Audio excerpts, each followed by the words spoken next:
Hello everybody. If you want to read all the story's content in full, please go to www.steveuk.blog. Thank you. Short story 662, The Weekly Shop Disaster. Upper Beginner. It was a typical Saturday morning for John. He woke up early, got dressed in his comfiest shopping clothes, a faded t-shirt and jogging pants, and headed to the out-of-town supermarket. As he drove down the motorway, he imagined the peaceful aisles and plentiful parking spaces that awaited him. Upon arrival, John grabbed a trolley and began his journey through the sliding glass doors. The first challenge she faced was the café, where a sign promised free coffee with every breakfast purchase. John's eyes widened at the thought of a free caffeine boost. He quickly grabbed a coffee machine pod and a packet of croissants, only to realise the offer didn't apply to the pods. Undeterred, John continued shopping, carefully planning his route to avoid the crowds. However, his navigation skills failed him when he encountered the labyrinth aisles. After circling the same section 3 times, he spotted the milk, only to find it was 2 litres for £5. John decided to make do with almond milk instead. As he wandered through the store, his trolley became a magnet for every spilled product and fumbled item on the shelves. A tin of beans clattered to the floor, and a loaf of bread slipped out of his grasp, landing butter side down on the dirty floor. John picked it up, dusted it off and put it back in his trolley, reasoning, "It's organic, so the dirt is almost organic too." After what felt like an eternity, John reached the checkout. The queue was moving at a glacial pace, and the person in front of him was having a heated discussion with the cashier about the price of hummus. John took this opportunity to rearrange his trolley, prioritising the most fragile items. Finally, it was John's turn to pay.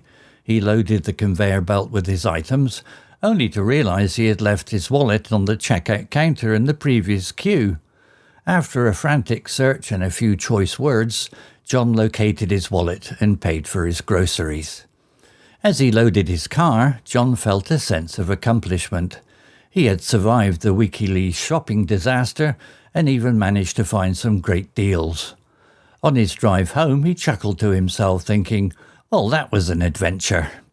When he arrived home, his partner greeted him with a smile and asked, "How was your shopping trip?" John replied, "It was eventful, but I got everything I needed, and I only had to buy 1 extra loaf of bread." Vocabulary notes. Comfiest, adjective, meaning, most comfortable. Example, he got dressed in his comfiest shopping clothes, a faded t-shirt and jogging pants. Similar words. Coziest, most relaxing, most pleasant. Example sentence. She wore her comfiest shoes to the party so she could dance all night. Labyrinth, adjective, meaning, complex or confusing, like a maze. Example, however, his navigation skills failed him when he encountered the labyrinth aisles. Similar words. Maze-like, convoluted, intricate. Example sentence.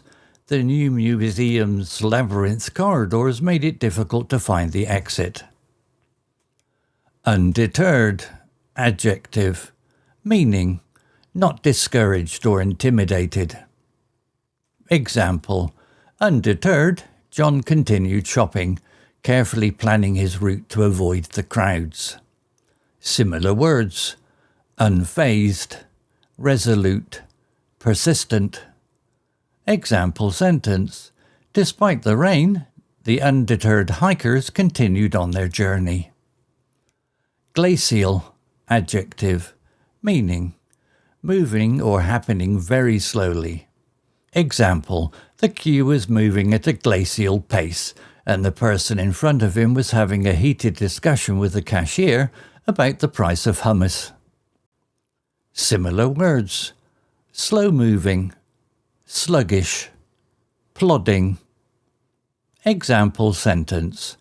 The company's growth was glacial, taking years to expand into new markets. Frantic. Adjective. Meaning. Extremely anxious or urgent. Example. After a frantic search and a few choice words, John located his wallet and paid for his groceries. Similar words. Panicked. Desperate. Frenzied. Example sentence. The parents made a frantic call to the emergency services when they couldn't find their child in the crowd. Story written by Meta AI. Image created by onemin.ai. To read all the story's content in full, please go to www.steveuk.blog. Thank you. CC Music, drifting at 432 Hz, Unicorn Heads. Welcome back to the deep dive. So today we're looking at something a bit different. It's a short story, actually. Yeah, called The Weekly Shop Disaster. And it's interesting because it was designed, for English learning, packed with vocabulary notes. Right, hyper-detailed notes. Yeah. It basically turns a really annoying shopping trip into this, epic tale of woe.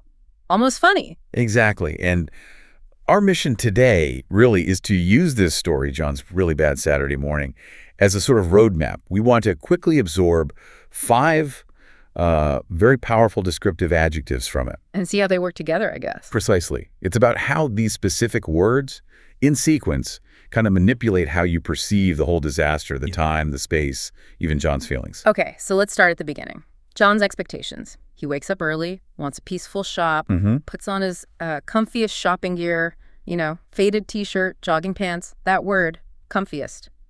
It really sets you up, doesn't it? It totally does. It creates this immediate contrast with the absolute chaos that's about to unfold. He's expecting ease, comfort. And that expectation gets shattered pretty quickly. First little fail. Well, it's the café sign, isn't it? The one promising free coffee with every breakfast purchase. Ah, yeah. He grabs his coffee pods, maybe a packet of croissants. Thinks he's nailed it. Right. Thinks he's scored a little win. But then, finds out the offer doesn't apply to machine pods, just, proper cafe coffee. But the story uses the word undeterred right after that, which feels almost big for just missing out on free coffee. That's a great point. Yeah. It is a strong word for shrugging off a tiny disappointment, isn't it? Yeah. I think it's deliberate. It frames John not just as slightly miffed, but as this sort of resilient character, determined to get through his list no matter what. It sets his mental state before things get really bad. Before he hits the labyrinthine aisles. Exactly. That's the next hurdle. The spatial confusion. The source calls the aisles labyrinthine. He apparently circled the same spot 3 times. Okay, so labyrinthine. Is that the store is genuinely a maze? Or is it more about John getting tired and stressed so it feels like a maze to him? Good question. Probably a bit of both, A maze is confusing physically, sure. But the word itself suggests this long, maybe hopeless journey. It ramps up his frustration. Right before the budget shocker? The budget shocker. The milk, 2 liters for £5. Ouch. Yeah, that would do it. So yeah, he had to grab the almond milk instead, see how the environment, the layout, the price, it's actively working against him now. Definitely. And then it gets physical, right? The trolley becomes a problem. Right. A total spill magnet. First, a tin of beans goes clattering. Annoying, but okay. But then, yeah, the big one. The loaf of bread. It slips. No. Lands butter side down. Of course. Oh, the worst. So what does he do? This is where it gets kind of darkly funny. His justification is amazing. Picks it up, dusts it off. You're kidding. Nope. Puts it back in the trolley. And his reasoning, it's organic. So the dirt is almost organic too. Wow. Okay, he's officially losing it at this point. Completely. His mental state is just gone. Yeah. And it just keeps going downhill when he finally makes it to the checkout. Ugh. The cue. The final boss. And the description here is brilliant. It's moving at a, quote, glacial pace. Glacial. That really makes you feel the slowness, doesn't it? Mm-hmm. And why is it so slow? Yeah. Because the person ahead of him is having this massive argument with the cashier about the price of hummus. Oh, for goodness sake. Hummus. Exactly. So the story slows everything right down with glacial, making you feel that drag. And then, bam, the climax. Which is... He gets to the till finally. reaches for his wallet. Oh, no, don't tell me. It's not there. He left it back at the counter where he almost bought the coffee. No, the ultimate fail.